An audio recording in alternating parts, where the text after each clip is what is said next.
چیز دنیا میں ایک پروسیس کے ذریعے ہوتی ہے۔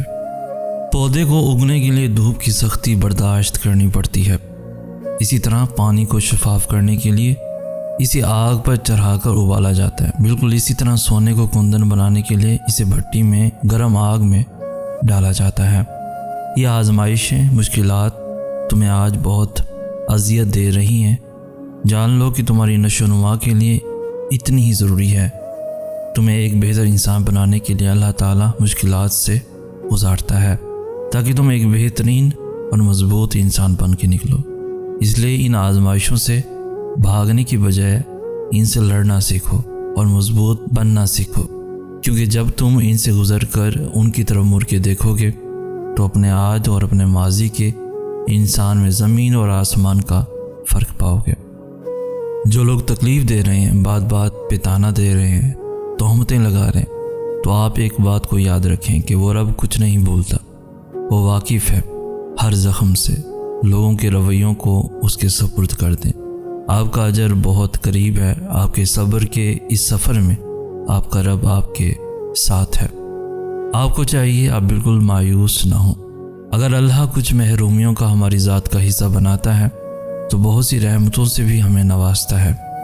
اگر وہ کوئی داستان ادھوری چھوڑتا ہے تو بہت سے قصوں کو ان کے پرسکون اختتام تک بھی لاتا ہے۔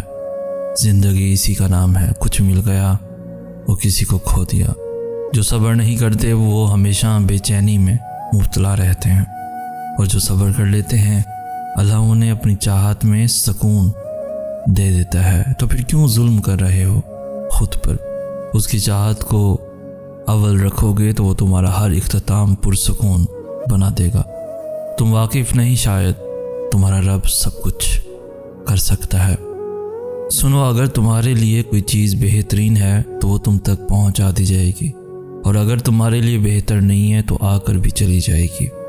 تم اللہ کی مصلحتیں نہیں سمجھ سکتے، اس رب کی مصلحتیں تمہاری سوچ کے برعکس ہیں۔ اس لیے اگر تم سے کوئی چیز لے لی گئی ہے تو یہ بھی یقین رکھو کہ وہ اس سے بہتر تمہیں عطا کرے گا۔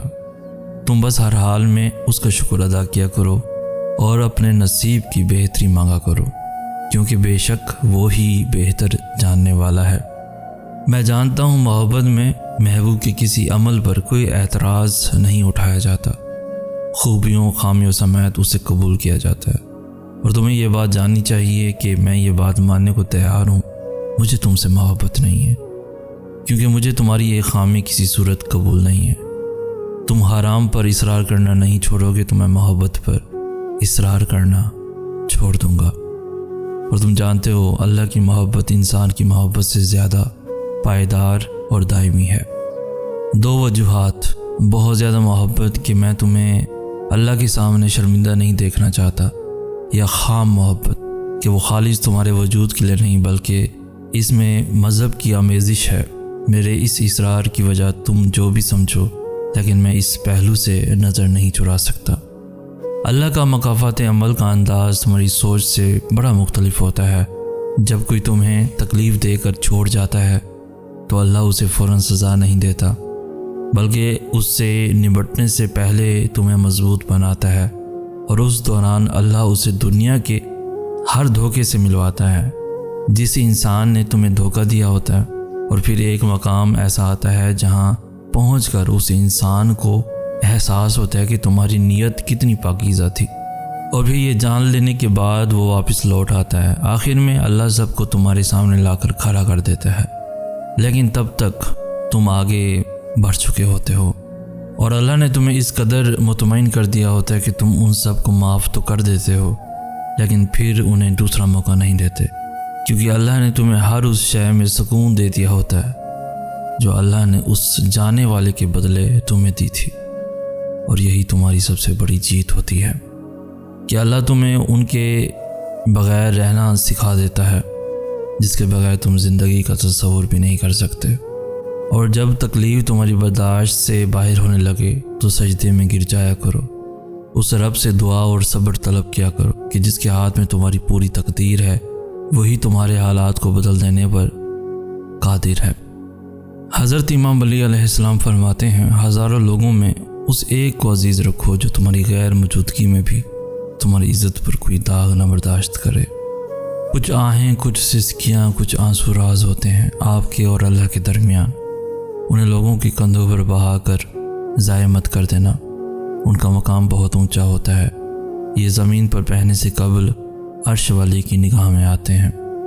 زندگی میں مشکل لمحات آتے ہیں، بہت بار لگتا ہے کہ اب زندہ رہنے کے لیے کوئی وجہ باقی نہیں رہی، بہت بار اپنے تمہیں چھوڑ دیتے ہیں، بہت بار تم خود اپنی زندگی سے نفرت کرنے لگتے ہو۔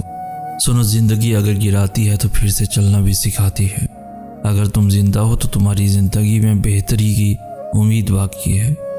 سنو، تنہا اگر تمہیں زندگی لگے تو خدا کو تلاش کرنا، اور پھر تلاش کر کے دیکھنا اللہ تمہاری بیکار زندگی کو کیسے سنوار دیتا ہے۔ پہلی بات تو آپ کو یہ یاد رکھنی ہے کہ یقین کے بنا دعائیں ادھوری ہیں۔ دعا سب کچھ کر سکتی ہے، جو مانگ رہے ہو وہ تمہارے لیے یا دنیا کے لیے ناممکن ہو سکتا ہے، لیکن جس سے مانگ رہے ہو وہ اعلیٰ کل شیء قدیر ہے، جو اس پورے نظام ہستی کو چلا رہا ہے، جس کے حکم سے سورج نکلتا اور ڈھلتا ہے، جس کے حکم سے صبح و شام میں پھر شام رات میں بدل جاتی ہے، جو تمہیں آج تک سنبھالتا آیا ہے، وہ کیسے تمہاری دعا قبول نہ کرے گا؟ اللہ سے جب بھی مانگو جیسے بھی وہ ضرور سنتا ہے، وہ تمہاری خاموشیوں کو بھی سنتا ہے اور تمہارے سینوں میں چھپے ہر راز سے واقف ہے۔ بس تم کامل یقین سے مانگو، پھر دیکھنا تمہاری دعائیں خود ہی قبول ہوتی ہوئی نظر آئیں گی، خود ہی موج سے رونما ہوتے ہوئے نظر آئیں گے۔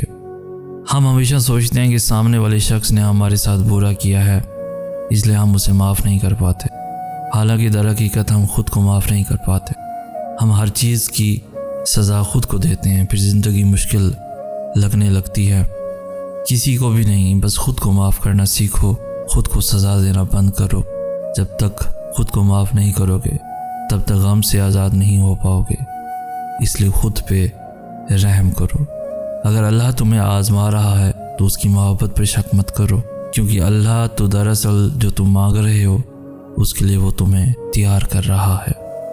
آئے میرے پروردگار، مجھے ہر اس چیز کا اچھا بدلہ دے جس نے مجھے توڑ کر رکھ دیا، مجھے ہر اس مایوسی کا اچھا بدلہ دے جس نے میرے دل کو مار دیا، اور مجھے اپنے سوا کسی اور کا امیدوار نہ کر۔ آئے اللہ، مجھے مستقبل میں خوشی دکھانا، اور آئے اللہ میرے دل کو ایسی خوشی سے نواز دے جو مجھے ہر تھکاوٹ سے بے نیاز کر دے۔ آمین یا رب العالمین۔